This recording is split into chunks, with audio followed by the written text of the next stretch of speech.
Hello, and welcome to today's webinar on leadership in an AI era. And we're going to talk about how HR and people leaders can build psychological safety during technological change like AI. And I'm going to do that today with Pascal and Ryan. A little bit more on that later. AI is, as we all know, rapidly increasing in the workplace. The change is creating a lot of opportunity, but also a lot of challenges and uncertainty for organizations and employees, from shifting responsibilities to concerns about job security or what the workplace will look like in the future, and how can I stay relevant in such a workplace. Today's a joint session by OpenUp and Lepaya. And that's a nice bridge, I think, to our first guest of today, Pascal Struijk, leading the blended learning solutions at Lepaya with the goal to creating learning experience that spark behavioral change. Welcome. Correct. Thanks for having me. And Ryan Westley, psychologist at OpenUp. You describe yourself as a person-centered psychologist. Also, very happy to hear a little bit more what you mean with that later. And you're there to help people manage anxiety, boost confidence, and strengthen emotional regulation. Welcome. Yep. Thanks so much for having me. Maybe that's a good question to start with. What is a psychologist that is person-centered? So I think it means about putting the client and the person at the forefront of what it is they want to achieve and how they want to achieve it. So it's kind of using their strengths, their experiences to kind of shape the strategies and tools to help them achieve the outcomes that they want to achieve. Nice. And today we're talking about AI. You're also a psychologist at OpenUp, doing a lot of sessions with employees and end users. Is this a topic that comes across often? It's definitely come up in how people use it and how they're using it to help manage their mental health, how they're using it to manage their own workload as well. ChatGPT, lots of people use it to kind of reflect and go back and forth with things, to find information. Definitely a more popular topic as of recently. Okay. And do you also notice a lot of people having stress or anxiety or actually excitement around AI? I think definitely both. There's definitely a lot of trepidation, I think, about what it means for people's jobs and job security in the future, how they feel they're going to keep up with how rapidly it's evolving, but also a lot of excitement about what that could mean, the opportunities they create as well. Okay. Pascal, why is AI such a relevant topic for Lepaya as well? I would say it's the number one topic that our customers approach us for. The investments are massive. So that means that also the HR teams, they know that they need to act. At the same time, there's quite some trade-offs to be made, right? So they also need a partner in crime to work with to decide what they should invest in, but also what should come first and what should come after. Yeah, and you're helping organizations and employees with that to develop the right skill set also in an AI era. Yeah, and for now, our main focus is on leadership because we believe the biggest gain is to be found there. Yeah. Well, interesting to deep dive into. But before we do so, I want to let everybody that's watching know that it's also okay to ask questions in the chat. We will have a conversation first, but we will definitely dive into your questions. So don't wait. You can already ask them. Then I will have them pop up on your screen at a certain point here, and we will also go over those. But of course, we also have some topics we want to address for certain that we want to talk about. And maybe starting a little bit with what you just said, Pascal, have I zoom out a little bit and I see what's happening in organizations? I mean, at OpenUp, AI is also talked about, and it's a topic.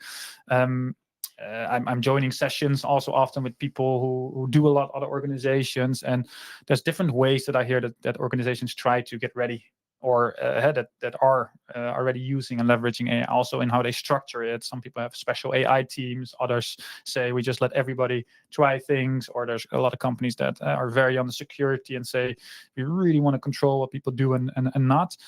What is it that clients come to you with a lot of questions also on getting ready for the future? What do you see? What do you spot? So first of all, so we see the following. So we see executive teams having AI as number one or number two topic on the agenda. And then I think for all companies that have like more than 5K employees, they will have some shape or form of a task force that works on the big use cases, but also on compliance and risk, right? And I think most of the organizations have made like generative AI generally available for the employees. And then the leadership today sits with executive leadership and those task forces. But where is like general leadership in the equation, right? So how do we make sure that teams or domains or departments start benefiting from this, like beyond individual productivity gains, Mhm. right? So the individual productivity gains, I think they're getting there, but the promise is way bigger than that, right? So and that's why they're coming to us and say, can you help us develop like the leadership capability, to drive this. And is that then also part of making an organization from AI aware more to AI enabled? I have a very nice graph in front of me created Yeah, by Lepaya. yeah, it doesn't come as a surprise. Yeah, no, indeed, right? So that's the promise that we make to our customers, right? So yes, awareness that's there, but the savviness is lacking, right? So we're helping them there, but also again in making the trade-offs, like where should we invest? And if you're talking about leadership and managers playing a key role, what do you mean with that? So I think this is, I hope this is where we're going to find each other, but let's find out. So the task forces that I was referring to are made very, very important, right? So they have a lot of decision making power. And I think as a consequence of that, you see many leaders that think like, hey, this is my domain, this is my team, but I'm not in charge. Somebody else is in charge. So what am I doing there? Right. And I think most of us will know the drama triangle where we say, hey, it's easy to be a victim. And I think that's actually a big risk here. Right. So we're going to help those leaders to move away from being a victim or like and to actually take charge. Right? And not alone, but take charge together with the other stakeholders that have a say. And there's a psychological, mental element there, but also a set of skills. And if you take charge as a leader in a team, like what are typical examples of what you can do? So one of the things that we believe leaders should be very good at is product thinking, which is kind of strange if we think about this. But so AI can do many things, Mhm. right? And there is like 15 to 20 potential use cases per team. But what are the ones that we're going to invest in? Because today, and we've all seen that data, many of the use cases will never lead to any ROI, right? So being good at understanding what the outcome should be, what the impact should be, what the outputs should be, what the risks are, so that you can scope initiatives is one of the what we believe is very crucial Mhm. for a leader, and that's something you can't delegate to a task force only. And what kind of skills that's come with that you need to be So given? that's mostly an analytical business acumen skill, right? That we need. But as I said, it's with other stakeholders, right? So we need influencing skills, we need empathy. Um, you need to be able to actually speak with authority. So it's a rich skill set that we need, right? So that's exciting for us. And you already spoke a little bit about the psychological element, also to feel in control and what it does to a leader and a team. Anything, Ryan, that you can add there? Why that is so important to also take a lead and not be let things overcome, but be actually the one maybe steering a little bit where it should go. Absolutely. I think it's important to understand that generally we don't like uncertainty. We don't like unpredictability. So increasing that agency, that autonomy that you have, having strong leadership skills, that psychological safety that we mentioned, the belief that you can take risks and make mistakes without being reprimanded or facing consequences for that. I think that's a really important aspect to have moving forward in order to help kind of facilitate this wide AI adoption that most organizations are looking for. Yeah. And we're now I'm talking about analytical skills and how you can take charge a little bit. I think there's also a big communication element also to the teams.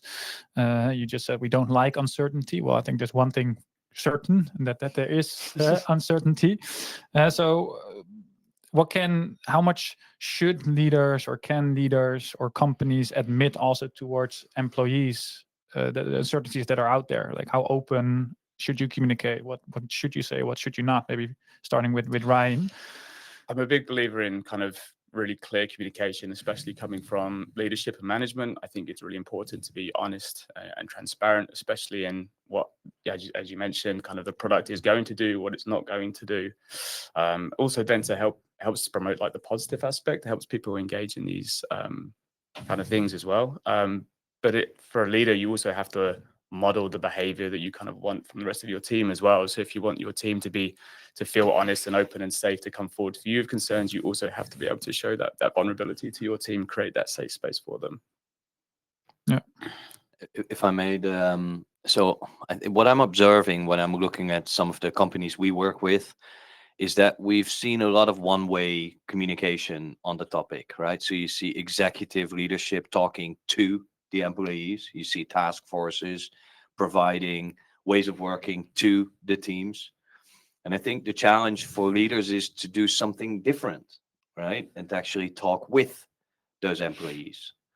And we see many inquiries coming our way where customers ask us, can you help our leaders sell AI to their teams? And I believe that's actually more of the same, right? You're going to talk to your team. And I believe it should be way more dialogue where there is a place for vulnerability, doubt, and silence. And how can that look like? Do you have seen examples of organizations do that in a way that it's not a one-way communication line, but they actually leverage the employees to also build positivity around it or momentum or... Yeah, so I think this can actually take place mostly in the existing meeting, rhythm. So most teams will have a weekly, right? And they will have one-on-ones. And in that weekly, you can do a shape of group coaching, right? And then obviously as a leader, you're mindful that you don't spend all the time with the people that are like suffering from anxiety, but also that you let the ones speak that are excited, that you don't do most of the selling. Mhm. And one-on-one, I mean, yeah, we know that like we need to activate the right part of the brain, right? That we need to bring our empathy, right? That we need to bring imagination. And I think that's what we need in one-on-one conversations to let people open up. That's the company we're here, right? Yeah, I think a lot also comes to, and Ryan, I'm looking a little bit at you, creating a psychological safe environment to also together accept that there is uncertainty and that we'll find our ways together, but we don't know yet how it exactly looks like. If there's like 1, 2, or 3 things you can give to, like, how do you create psychological safety as a manager, as an organization? What should you focus on? I think in terms of leadership, I think we've mentioned the two beforehand, is like having that really clear communication and modeling these behaviors that you would like from the rest of your team. I think from an overall management, I think involving everybody, the stakeholders, as you said, in these kind of decision-making processes, so that people feel, as you said, that they are part of it rather than it's being forced on them as well. I think incremental exposure, so slow and steady, reduces that feeling of overwhelming, especially if it's quite a new technology. Again, going to increase that sense of agency and autonomy with people as well. And again, just going back to what we said, that kind of safe space, the space to make mistakes, reframe this as opportunity and curiosity, that space for, to voice your concerns and then signposting for extra support if that individual needs it as well. And if you look, Pascal, you focus a lot on the skill sets of leaders and managers that they should focus on. Is that similar for HR? Or can it be different for HR? So I think they can leverage a big portion of the skill set that they need to work on other type of initiatives. I think so. There's something different, and that is actually the existence of that task force that I was referring to, right? Because they have a big mandate, and they work on a lot of use cases, right? And they have the authority to also stop working on things, right? And they decide on the rules on compliance. And I think HR is not necessarily used to working with a stakeholder like that. And they can't be ignored, because otherwise we'll end up in a situation where leaders and HR create some kind of a safe space for people to experiment, and then the task force come in and they say stop this, and that will harm psychological safety very badly, right? So they got to proactively work with those task forces. And I think that's a big difference. Mm. Other than that, I think, yeah, they also need to upskill themselves, right? Because otherwise, how can you be conversational on the topic? And let's say as a manager, leader, or HR, you want to upskill yourself. How can a path look like? As an individual, Yeah. is that what you're Yeah. asking? So let me say there is three buckets to that, right? So there's the functional upskilling, meaning that you familiarize yourself with AI in all shapes and forms, right? Because there you also understand what language models, what they do, right? What the risks are, what the opportunity is, right? And I think that will help decrease anxiety levels already a bit. Then I think you got to start reading yourself, like more the mental, the psychological aspect of it. And for instance, also understanding your own, let's say, thoughts, feelings, and try to influence those. And then there is the coaching, the working with the team element, on working on those initiatives, working like what is your role in experimentation? What is your role in prototyping? What is your role when we're gonna redefine work? So I would say those are the three buckets that people can focus on as an individual. But I think there is a responsibility for companies, right, to take responsibility there. And I also hear in there that there's things that an organization can do in upscaling as an organization as a whole. Can you also share a little bit more about that? Yeah, I haven't seen organizations that look away, right? So most of them have made, let's say, the functional learning available, and they know that there is pressure on that, right? Because there is the AI Act that is also more or less forcing those companies to invest on the functional learning side. And we see many of the bigger corporates investing in leadership programs, but also smaller like programs for individual contributors. Like how can you take initiative? Like how do you do the experimentation? How do you convince others to come along? Yeah. Especially the second part, also as an individual to focus on, and I think you can also zoom out as an organization to enable people to work on their emotional side of things. How do you support people if they come with that question to you, Ryan? In terms of, I'm as a leader, for example, Yep. would book a session with you, and I'm like, hey, on that second part, the emotional side, and how to deal with the change, how to regulate my emotions around uncertainty. Like, what are steps that we could go through together? yeah, it's I think again it's important to understand as humans, like we're naturally quite curious, but we're quite resistant to like sudden change. So understanding that the anxiety and stress that can come from that is very normal and natural part of being human. I think a very first step is to kind of be very aware and mindful of your thoughts, what's driving these thoughts. Can we reframe them from the more negative to the more positive side of things? Can we separate from them? You know, being able to write down or speak through your thoughts to somebody else can have a big impact in making these worries a little bit smaller. I think it's really important to maintain a routine in and out of work as well, making sure that you're protecting your time for yourself. You know, are you well rested? You can't pour from an empty jug, so you have to make sure that you're looking after yourself if you're going to support others in these kind of changes as well. And then just kind of take these small steps to help you feel more in control, like take control of that snapshot of agency. What can you do in the next 5 minutes? What can you do in the next 10 minutes, half a day, to help you feel kind of more in control of the situation, and manage that stress and anxiety around that. Okay.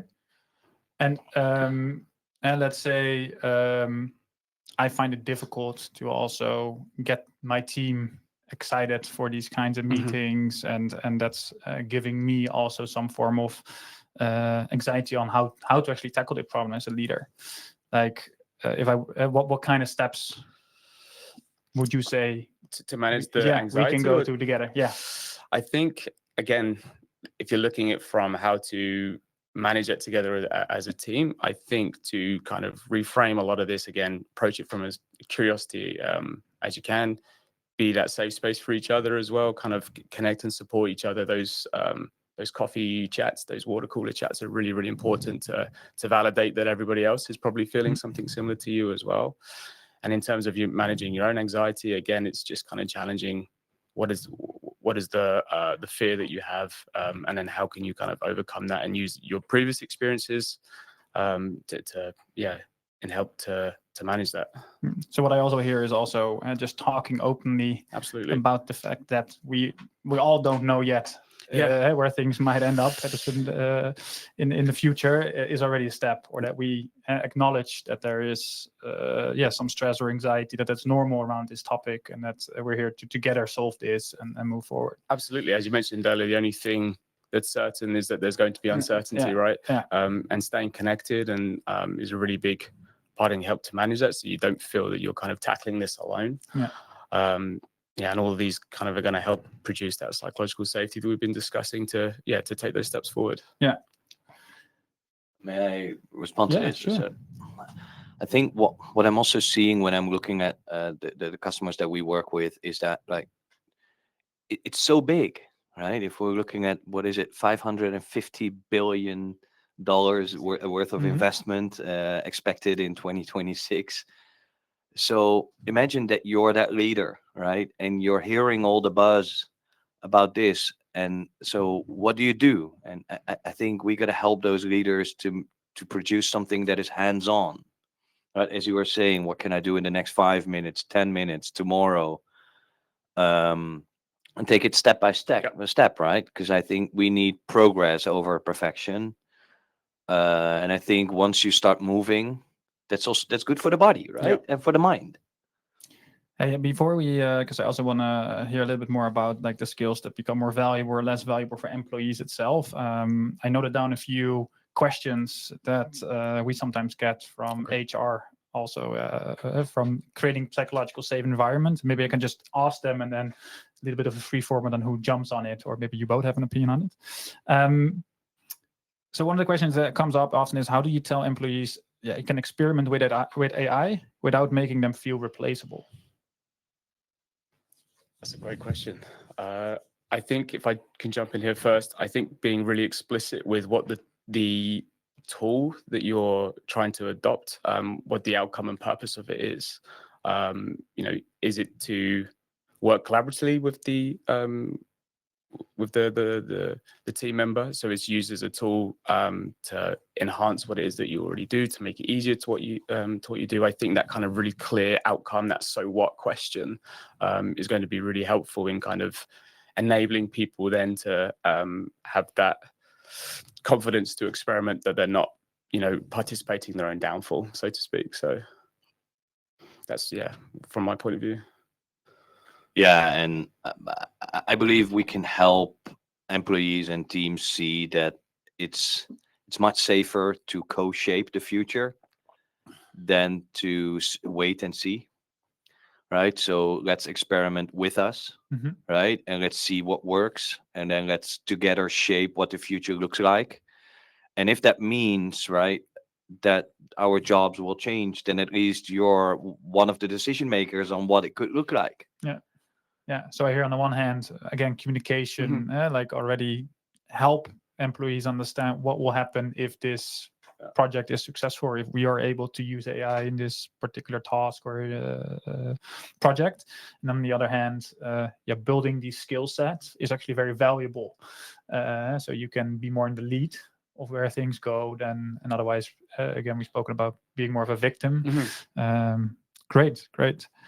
Another question is, can psychological safety exist if productivity expectations increase because of AI?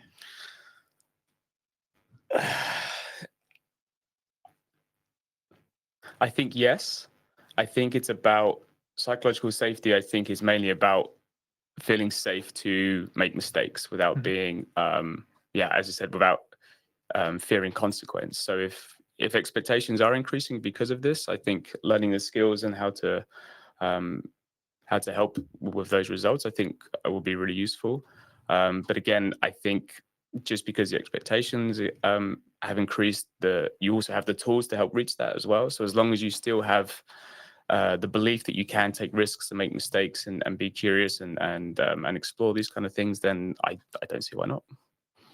So I'm thinking of a metaphor, and it's like I'm not asking a student to rewrite the company's strategy, because if I ask them that, that's super psychologically unsafe in itself, right? Because they don't have the skill set to do so. And I think today, if we ask people to start experimenting, but they've never done experimenting with this before, I think that's a pretty unsafe invitation. So I think I would say we first upskill them on the functional side. Like, what does that look like?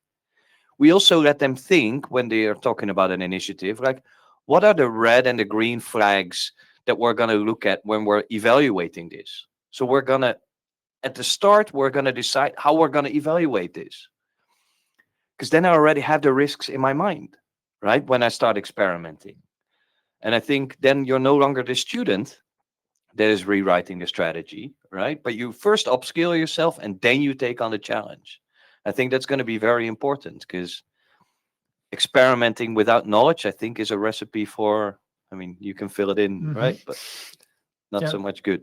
So I hear two things. One from Ryan, from your end, that psychological safety and productivity expectations are two different things. I think so. You can also approach them in different ways and talk about them in different ways.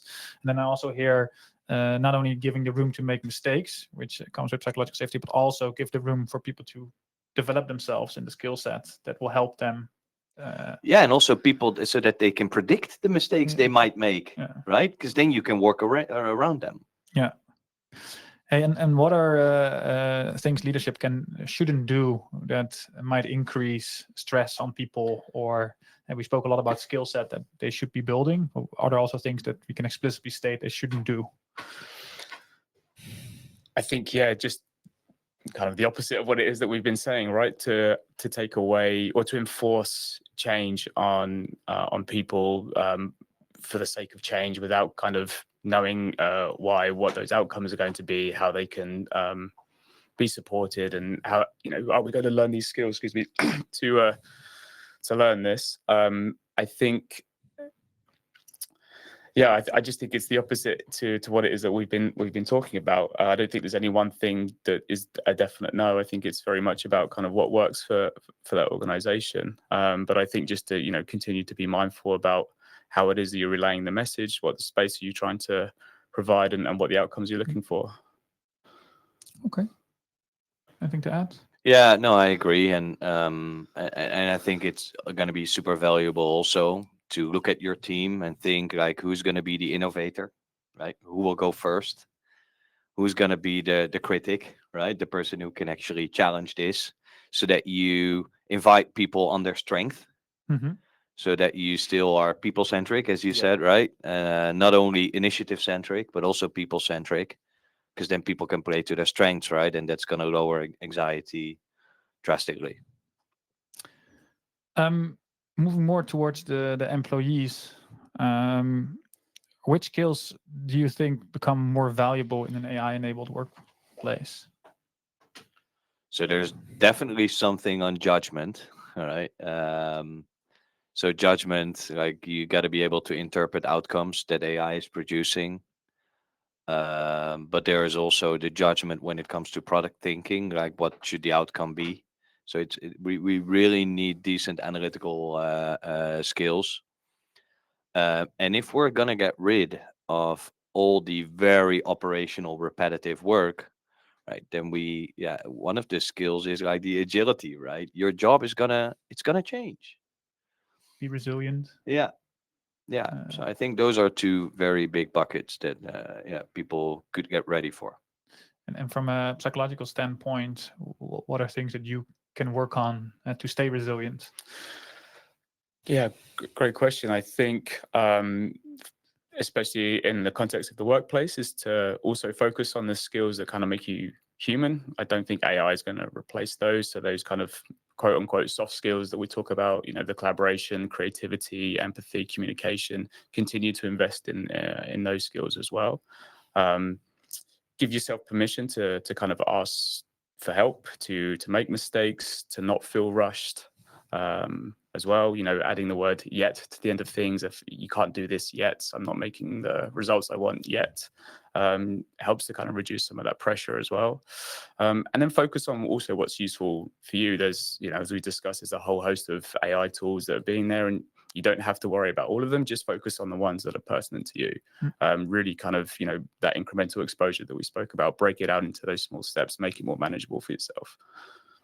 And what are skill sets that might lose value with the increase of AI?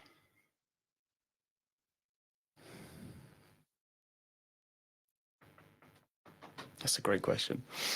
Yeah, I also got to think about that, huh? I can jump in a little bit from maybe like a cognitive point of view. Yeah. Although the data has very much focused on what's called excessive use, and we know with excessive use of things like large language models like ChatGPT, things like critical thinking skills, ability to retain information, things like attention are all starting to reduce after excessive use. But hidden in that data as well is that if there's a balance, a good collaborative use, then it also increases those skills as well. So there's definitely a balance, but I think it really depends on how it's used and how it manifests. Yeah, and I'm thinking about like also simple things like writing skills, right? Producing stuff like I think many of us are producing a lot of slide packs and Excel sheets, right? The simple production and writing skills, I think that's going to be very much a commodity. Yeah, I think for a lot of things, like I feel like AIs or LLM systems are a little bit like the internet. The moment you don't have them accessible because they're down, you're like, wait, how do I do things again? We should enforce that, right? A couple of times deliberately. Yeah. Maybe more to fall back to the psychological safety one more time. How open should you be about maybe skill sets that get less important towards employees? How do you mean, coming from an individual, from a company? No, as a company, how open should you be with like certain roles might be more prompt to be partly replaced by AI initiatives? Like how open should you be about that? I think you always have to be as open and transparent as possible with this. I think some of the research shows that in any situation, if you receive bad news, but you're kind of told why and prompted beforehand, you tend to be able to manage that a bit better, I believe. So I'm a really big believer that they have to be open and honest about what the outcomes are going to be as well. It's a quite simple answer, actually. Yeah. Just be open and transparent. Yeah. So so of course, I believe the same. And I think self-discovery is more powerful than telling someone. Mm-hmm. So I'm thinking about this this quadrant of effort and impact, where you can actually map all the activities that you do. And we know that the things that are low on effort and low on impact will be subject to, so if people can, like in a workshop, identify those tasks and activities that are repetitive and simple, then people will, it will click. Yeah. So, and I think that's even more powerful if we do it that way, right? So that they can draw the conclusion. And I think if you draw the conclusion, it's easier to act. Yeah. I think also if I look at my own experiences, we also say we need to understand what kind of activities we can use AI and automations for. So we need to spot the patterns, and I think this is a very practical example of how you can take people in your team through. Let's sit down, create this sort of graph overview. Yeah. Think about the things you do on a daily basis, plot them in there. Yeah. And that's your starting point to get better understanding of where either this dedicated AI team can help you, or where you can yourself start looking and experimenting. But it's a real invitation, like to teams, like make sure that you plan some of those workshops, right? Where you discover what AI is going to do in your domain, what it could be in your domain, and also what our contribution can be to the challenge, right? Okay, I can be the innovator. I'm good at this, right? Then we can empower people to take action rather than, again, stay in the victim corner. I think also, just to continue what you said about empowering people, I think it's really important to communicate the positive side of what this adoption can do. Humans, we have this negativity bias, so we're always going to fill in the gaps with the worst case scenario. So really focusing on, to balance out, yes, this may change, but this is how it's going to be better for you. This is how it's going to be better for us as a team, as an individual, as a business. Balancing that out, I think, could be really empowering as well. And to come back to the earlier question on how transparent you should be, I think this is a very valuable add-on. Yeah. Like if you leave things blank, people will fill them in. Absolutely, and we tend to do that in a negative way. So being transparent and open is actually a much better way than to leave people filling in these gaps themselves. And should HR take a role here to do these kinds of workshops to get people into that motion of understanding what parts of their role might change? And I guess if we ask them, they'll say there is a role for us, right? And typically they can be the orchestrator, right, or the enabler.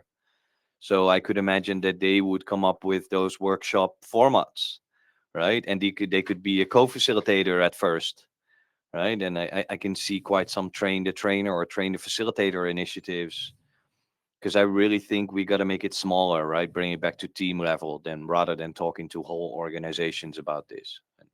And I can see HR people, that they would be eager to step in. And then a final question direct to you, Pascal, before we also start to look at questions from the listeners. From a Lepaya's perspective, maybe you can say something on, is AI training or skill development like a one-off, or is it a permanent capability? Yeah, so I think it's going to be permanent, because it's going to keep moving, right? So I don't think it will stop very soon. So we won't be done. So it will be ongoing. But yes, the first step is going to be the biggest.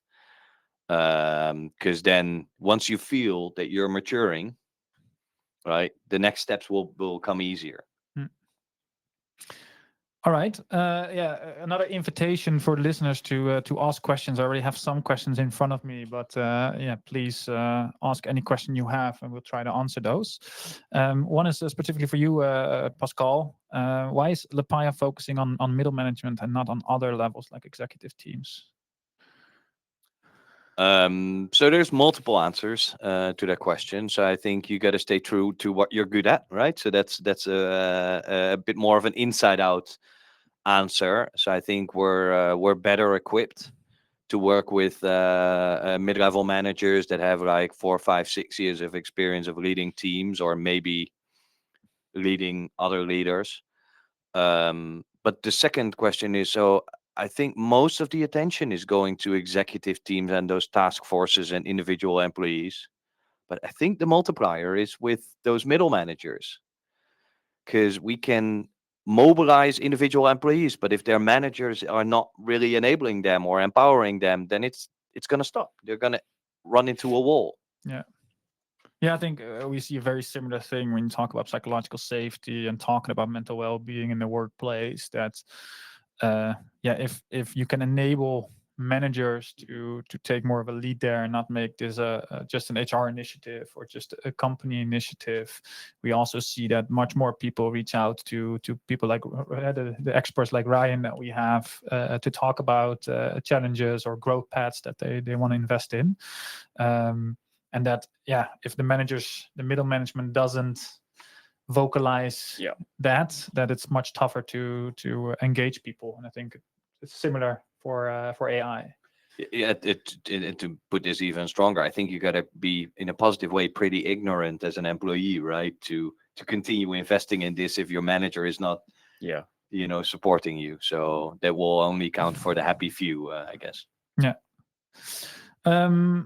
Another question is I got here is a lot of times we see that leaders consider AI topic as something HR or IT should lead or work on, and that it would then come with best solutions. But leaders should play a key role, like we just spoke about. How can shared responsibility be implemented in a way that works for organizations? Maybe we can tackle that from like a skill set and from a psychological perspective. Shall I go first? Yeah, you please. So essentially, we're looking at a triangle, right? So we're mentioning HR, IT, and managers. So IT or that task force, they have a lot of critical knowledge, right? And they have the systems. So and they will be unique there.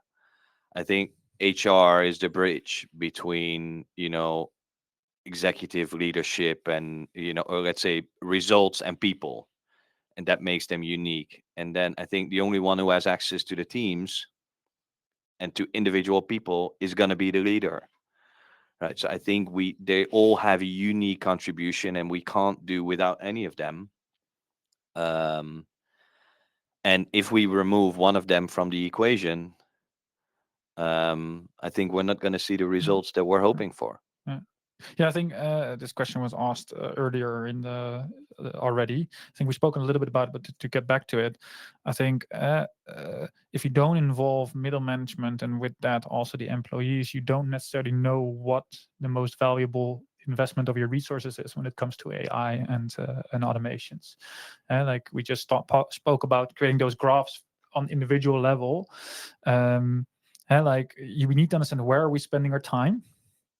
Which of these tasks or things that I do are repetitive, and which of these require the least human, like we just spoken about empathy, etc. That I think your starting point, or which take up a lot of time, where can we invest in?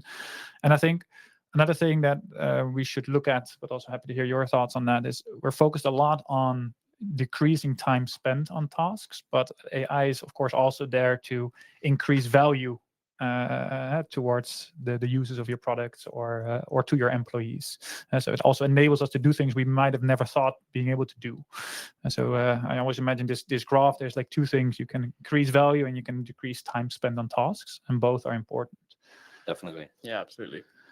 And shared responsibility from a psychological perspective, anything you can add there, Ryan? I think you both kind of hit the nail on the head. It has to be this collaborative triangle. As we said, you have the technical expertise, but then also like the boots on the ground, and you have to design and adopt with the end users in mind, right? Otherwise the implementation, the adoption is just going to continue to find resistance. So yeah, it really has to be kind of a top-down and a bottom-up approach at the same time. And I can imagine that comes with giving people also the feeling that they're heard and that they have a say in what's happening, etc. Absolutely, they're part of that process, and it's not being forced on them. When I'm listening to you, it also makes me wonder. So we have those task forces, right? Huge mandate, huge responsibility. How do we equip them? Yeah. So they're technical experts, right? That's why they've been selected. Mm-hmm. But imagine the stakeholder arena they're operating in. They're under huge pressure, right? To work on those use cases, but also to make sure that they diminish the risks, right? And then we're gonna, tell many people in the organization you should collaborate with those people, but they're not massive teams, right? So I think we should also like look at those teams, those task forces, and say what do they need in terms of enablement to make sure that they can not only function technically, but also in the game of stakes. Yeah, very fair point. What are most common mistakes we've seen in organizations when rolling out AI tools, and how can they maybe avoid them? So I think it's very tempting to push the compliance button very hard, right? So what that simply means that we're focusing on the risk more than on the opportunity. I think that's gonna not help with anxiety, right? So entrepreneurship doesn't benefit from that. So I think whenever we push the compliance button, we also got to push the motivation button. I think that's the biggest thing. And then the second one that I already referred to is rather than talking to the people, think we should be speaking with them if we want them to take ownership. Yeah, and one thing I also, but I think this comes from if you don't listen and do it with the people, rolling out AI tools that are not used, because you didn't line up front if this is actually needed or going to be impactful, is in there as well. Yeah, I mean, so we can build beautiful business cases, but all of them there is something on adoption, right? Yeah. And if you want people to adopt it, it's easy. It's better to get them involved earlier than later. Yeah. And when we're talking about also risks, AI ethics is also a question here that comes up. Where do you see the role of AI ethics in the future of organizations, or how much do leaders think about that now? It feels like it's sort of enforced without a thought of what it does and what the long-term results could be in certain cases. Yeah, Ryan, maybe looking at you also as a psychologist, there's also some form of ethics involved, of course. Absolutely. And I think if you look at, there's a general term, AI anxiety, which is fast becoming a more commonly used term. And one of the dimensions of that is kind of social techno blindness, this kind of fear of misuse, fear of malfunction. How's my data going to be used? What is my privacy going to be detected? What's the bias in these algorithms that are being used? And I think having not a strict, but a firm governance, a clear governance of how this is going to be handled, I think not only for the team, but then maybe also for customers. I think you're probably going to be more informed on that, is going to help to manage that, and then to guide these frameworks to reduce this kind of worry and anxiety around this. Is there some form of skill set you can also bring to leaders to? Yeah. So I'm listening to you and I'm thinking, what button are we pushing then? Right. So I think we're pushing the compliance button if we were to do this. So I would push the compliance button, but I think there's also something else that we want to do, which is the judgment, right? So we want to help people to become better at judging, also from an ethical point of view. And I mean, maybe the people that are watching know this better, but I don't think middle managers have ever had that responsibility to make that judgment before on such a big level of importance. So I also got to dive into it, like how do you make trade-offs on ethics, or maybe that's not even a trade-off. But I do know it's a combination of left brain and right brain, because it's not a purely analytical thing that you do, right? You got to bring your gut to the equation, right? What if it was me? Yeah. So I think we definitely need to upskill people there.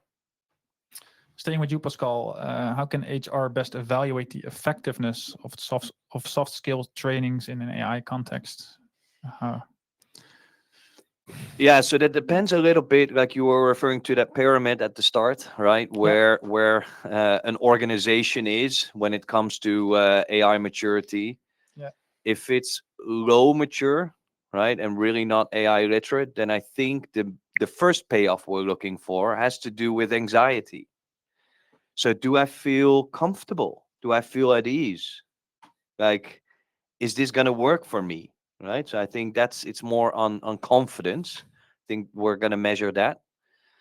If companies are more mature, then I think we're going to look at like use cases, like are we producing use cases? Are we moving from beyond experimentation?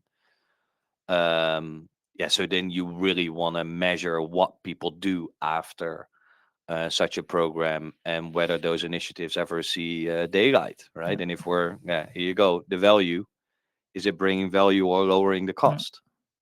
Yeah, so as a starting point, it's really more about trust. Do we see that people feel psychologically safe to experiment? Yeah. And then later stages, we go more to the hard numbers. Yeah, and before that, you might even use engagement numbers on Copilot. I guess that's a nice balance, right? If we say, what do the engagement data, what does it say? Are people actually logging in? Are they using it? But if they start using it, there should be a correlation with confidence levels, right? At least that's the hypothesis, I think, that we all share. Here's a question on change management. Maybe Ryan, towards you. This person says, I'm an AI enthusiast and an individual contributor at my company, trying to automate and use AI in some process within the HR field. I believe I will encounter an aversion to change. How can one approach AI anxiety to ensure this decreased? Or how can I persuade stakeholders that AI is the way forward? So yeah, it's a very loaded question. I think. I think in terms of change management, there's a few models which can be used. One in particular, the ADCAR model, which is mainly used for behavior change on an individual and a team level. It's split into 5 dimensions. So you have awareness, desire, knowledge, ability, and reinforcement. And I think mapping solutions and strategies around those kind of 5 dimensions will help to manage kind of AI anxiety, especially around kind of change. It all goes down again to kind of clear communication and alignment, kind of inclusion of everyone in these kind of processes, focusing on the positive, the outcomes. What is it going to bring your business? What's it going to bring your team? What's it going to bring you as an individual? Providing the learning and support, the psychological safety in order to enable these kind of changes as well. Having that collaboration and connection with others, that incremental exposure that we spoke about as well, and just kind of creating that safe space, and then celebrating those small wins as well. That when you, if you are doing the training and learning, and celebrating the rewards that come from that as well. If I would want to LLM or Google, I don't know how you call searching in LLM system nowadays already, but what was the framework called again? One more time. The ADKAR, ADKAR. There we go. How do managers make sure teams keep learning instead of becoming over-reliant on AI tools, like I just said? LLM system down. Where am I starting again? How do we make sure teams keep... I don't know if we should be so worried about that at this stage, to be honest. Because I think we're learning a lot. Right? And so Ryan was using the word overwhelming. So I think if we go past the overwhelming, we can open up, right, to many learnings. And once we really settle, then I think we're not that occupied anymore with everything like LLM and then our brain will open up to new things again. But we also know, and I read a quote, I think it was SAP in an article saying like a stressed brain can't learn. Right, so we first got to overcome that level, reach a certain level of mastery on AI, and then the next challenge will arise. Right, it won't be just this challenge for the next 15 years. It will be the next one, right? And we'll manage. Looking at you, Pascal, I think I will translate this question a little bit in a way that I think it's super relevant. Like when building or deciding what kind of skills middle management or people need. So when you've now have this middle management course at Lepaya, like what kind of steps did you go through to determine what skills need to be in there? How do you assess that? Yeah, so we thought, what is gonna be the journey, right? So we did mostly journey mapping. Not only for the leader, by the way, right? So we did journey mapping for a task force, for a random employee in a marketing team, for the leader of leaders.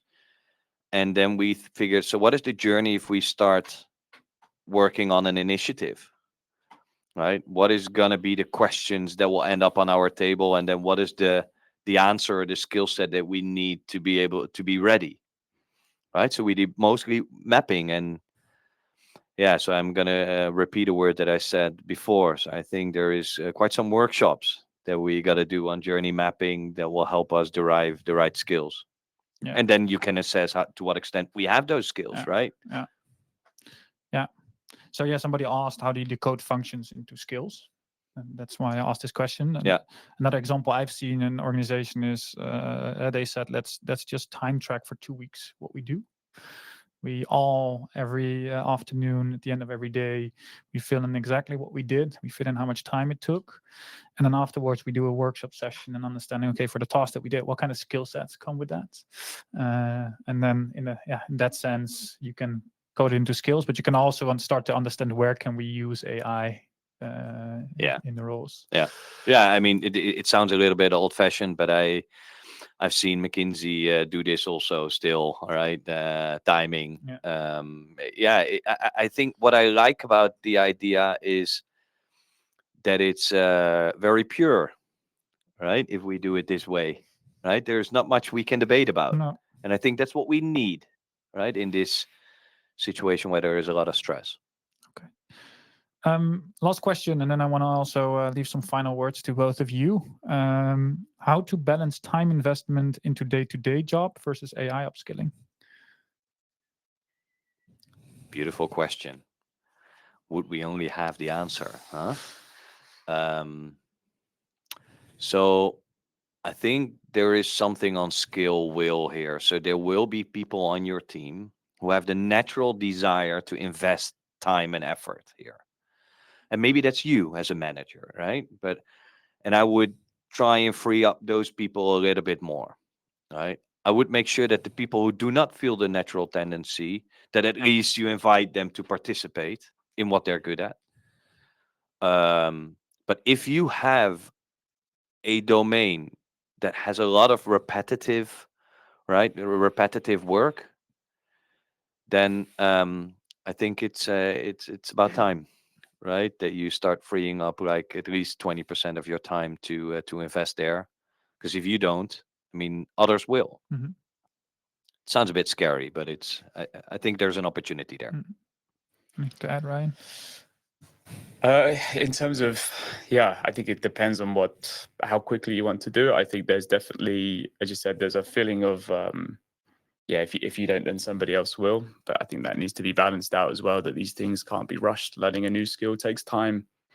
It takes patience, and adoption takes time and takes patience as well. So I'm unsure on the answer, but there's definitely a balance that has to be found between kind of, keeping up with the market, but then also giving yourself and your company the space to adopt this, because that's going to be look better for you in the long run. If you rush through something and it doesn't implement well, then that's just going to increase the stress and anxiety in the future.